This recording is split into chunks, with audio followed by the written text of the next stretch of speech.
Hi, soulful beings.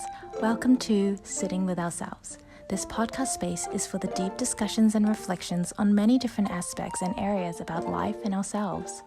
From psychology, mental health and well-being, to philosophy, life theories and concepts, and topics related to our society and beyond our world on Earth, we'll have conscious conversations with thought-provoking perspectives. This is our place of being, healing, and staying grounded with our souls. There's this quote, this phrase, this idea that the grass is always greener on the other side. It's one of those sayings you hear, and we know that it's far more nuanced than the shortened version that is kept simplified for catchiness and memory. However, let's think deeper about this one and dive into what this phrase really encompasses and means. There's a lot more debate and richness in this concept than this phrase itself suggests. There's a popular counterphrase to this, in that the grass is greener where you water it. Let's look at this closer and delve deeper. Hi, soulful beings. Welcome to another episode of Sitting with Ourselves. As I've started us off already, we're going to be discussing the quoted phrase, the grass is greener on the other side. And with that comes the alternative perspective of the grass is greener where you water it. Let us begin the conversation. Why does the grass often look greener on the other side or elsewhere from where you are? This is because of comparison and perception, and here we're going to look at what they call in psychology the social comparison theory. This theory was proposed by Leon Festinger in 1954 and assumes that we as individuals evaluate or judge our own abilities and opinions through comparing ourselves to others, which also influences our self-perception and behaviors. There are two primary types of social comparisons, upward and downward. Upward social comparison occurs when people compare themselves to those they perceive as better or superior.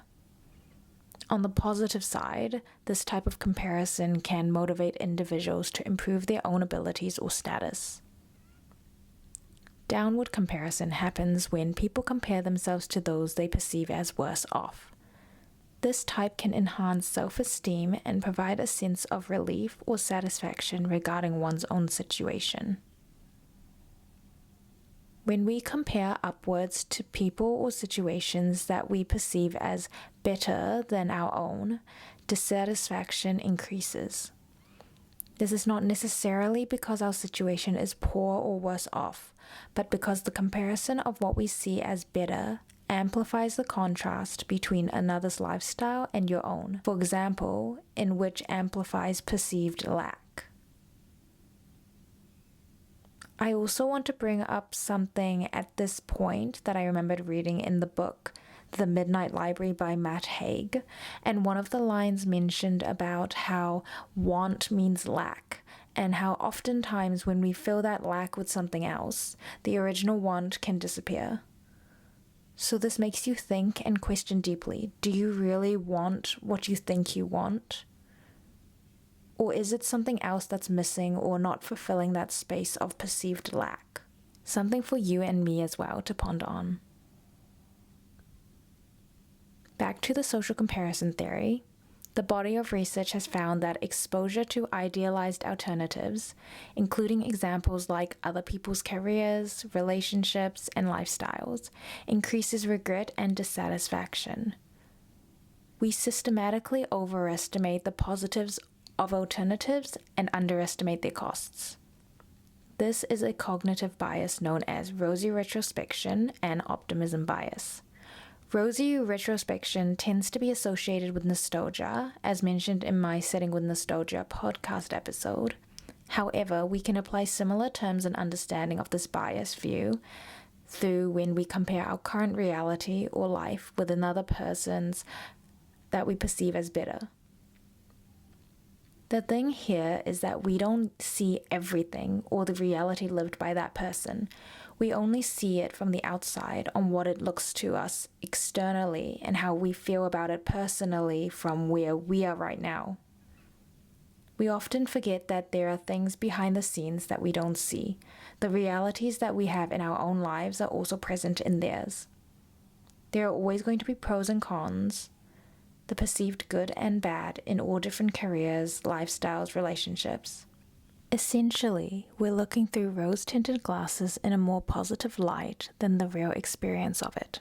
On top of that, we might fantasize about what it could be like when we don't know what it's actually like. This is where the optimism bias also comes in with this illusion we imagine. Optimism bias is the cognitive tendency to overestimate the likelihood of positive events and underestimate the likelihood of negative events, also influencing decision-making and perceptions of risk. So, this all comes together to inform us why the grass often looks greener elsewhere.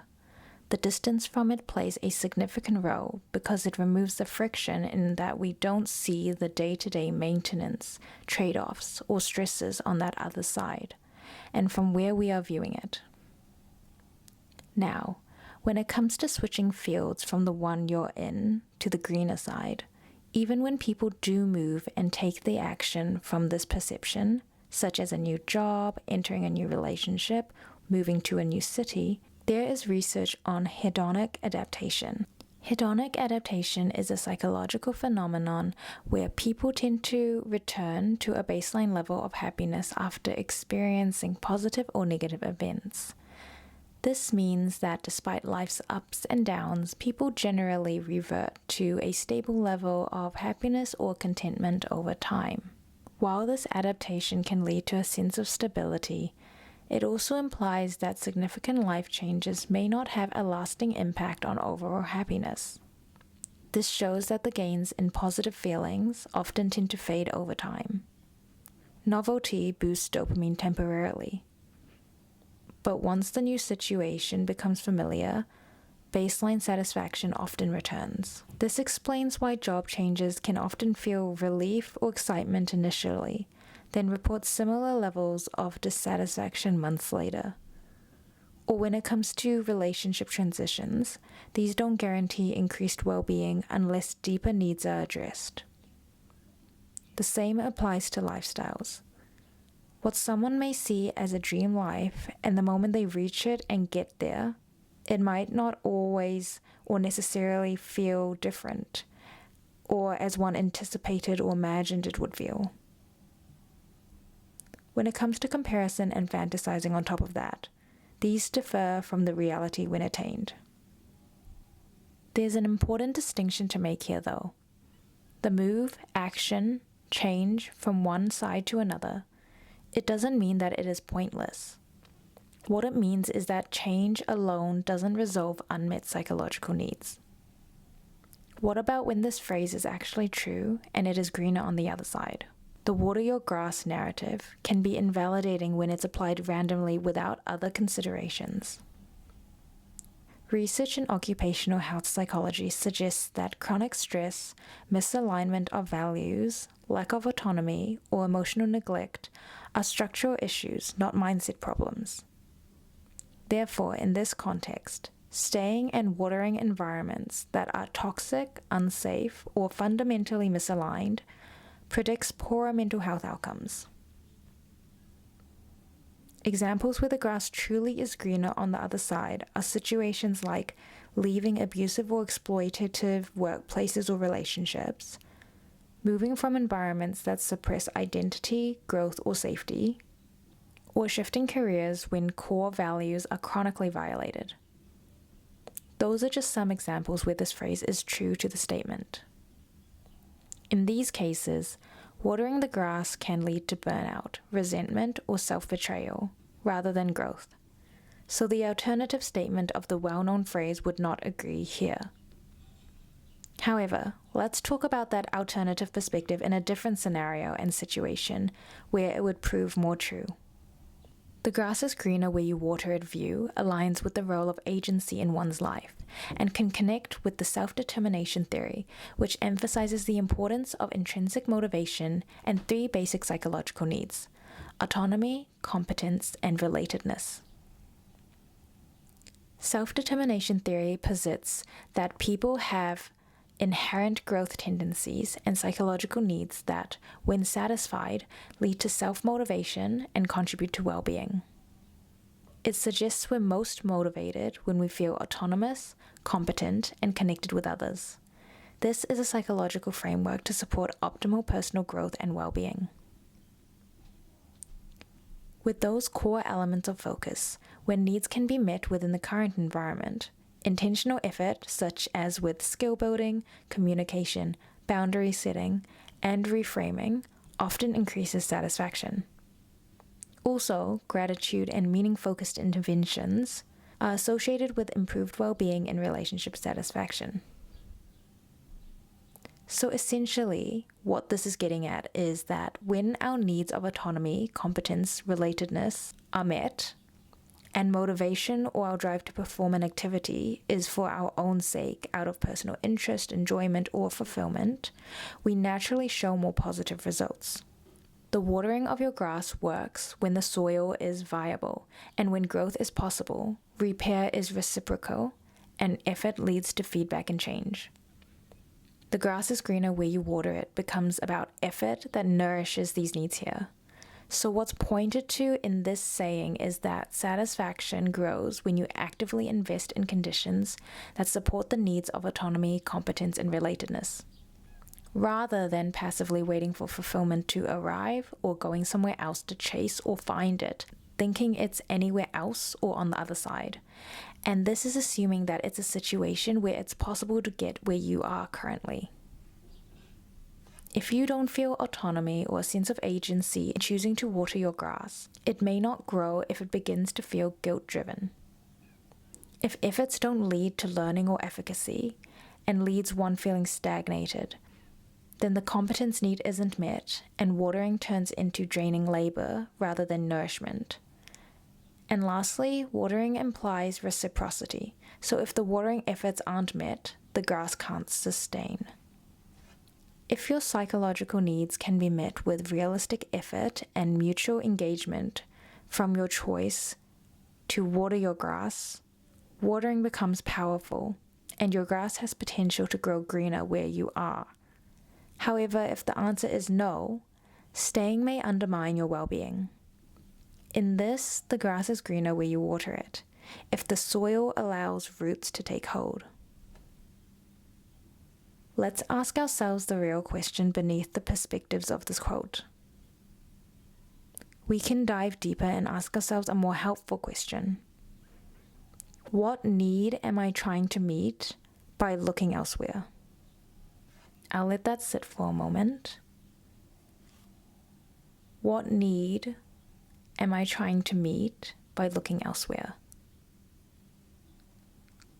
Linking back to the self-determination theory, research suggests people seek greener grass when they're experiencing unmet autonomy, leading them to fantasize about freedom, unmet competence, leading them to imagine mastery elsewhere, or unmet relatedness, where they start idealizing different relationships or communities.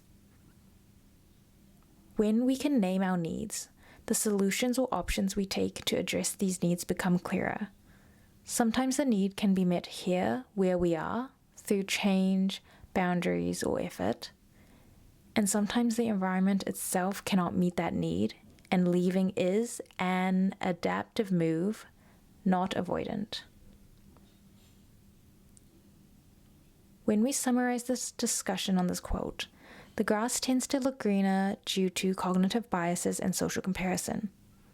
Some grass cannot grow no matter how much you water it, so the initial phrase holds more truth in those situations where the grass can be greener on the other side. However, intentional effort can deepen satisfaction when the conditions allow for it, and then the grass can grow greener where it's watered, if it's meeting your needs. Novelty alone doesn't necessarily guarantee better grass or lasting satisfaction. In essence, the grass is greener where your psychological needs can be sustainably met, whether that's where you are now or somewhere new.